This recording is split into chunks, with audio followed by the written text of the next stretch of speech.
As the San Joaquin County Coroner's Office, with the assistance of a forensic odontologist, a forensic anthropologist, and the California Department of Justice Bureau of Forensic Services, we have made identifications on 2 of the possible 3 skeletal remains located in the well on Flood Road in Linden, California.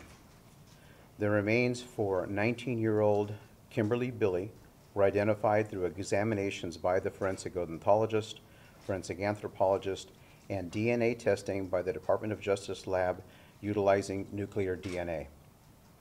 Ms. Kimberly Billy, aka Kimberly Har, on December 27, 1984, 19-year-old Kimberly Billy was reported missing to the San Joaquin County Sheriff's Office. Kimberly's grandmother told deputies that she last spoke with Kimberly on December 11, 1984. However, Ms. Billy had not called or been seen since that date, and she feared for her safety after Ms. Billy did not contact her or other family members over the Christmas holiday. The second set of remains were preliminarily identified as Ms. Joann Hobson. Through examinations by a forensic odontologist, forensic anthropologist, and DNA testing by the Department of Justice lab using mitochondrial DNA, we are continuing to seek a nuclear DNA identification for Ms. Hobson. Ms. Joann Hobson, on September 10, 1985, Joann Hobson was reported missing to the San Joaquin County Sheriff's Office.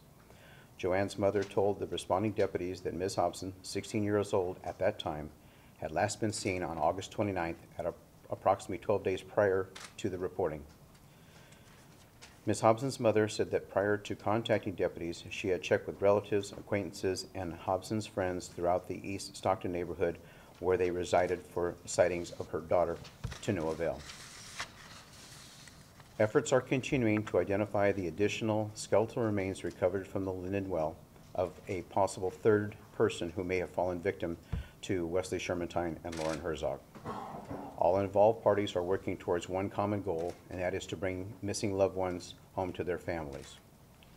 On behalf of my colleagues here present and all members of the San Joaquin County Sheriff's Office, we express our deepest sympathies to both the Billy and Hobson families. At this point, we have, as you know, requested and have obtained the assistance of the FBI. We have turned over information to them, and they have agreed to work with us on any future excavations, and the process of going through that information to identify additional sites is currently in progress. Some of the remains were intermixed, portions were taken separately, and every time that the portions were brought up, they were cataloged differently. But because of the fact of the compaction in that well over the years, some of them were mixed, yes. When any type of sample is degraded, such as these are degraded, we always try to do nuclear DNA and mitochondrial DNA. So if your nuclear DNA does not work, usually your mitochondrial DNA will. At this point in time, what we are going to be doing is, as we said, shifting from the missing person cases to a homicide investigation. So we will have to be in contact with the district attorney to be able to move forward and make sure that he has whatever evidence he is going to need for prosecution should that become available. Very honestly, we have just started this whole process. The results that we're giving you today, while we chose not to wait till we had the 3rd person's identification because we wanted to give, everybody some understanding of where we are and what is going on, if you looked at the whole process, we're basically moving quite rapidly. To my knowledge, we have never dealt with a case like this, especially with recovery of remains in this manner. And in discussing it with my colleagues, it is probably not a common practice, even throughout the United States and possibly throughout the rest of the world. What is it like personally for me? It is very difficult.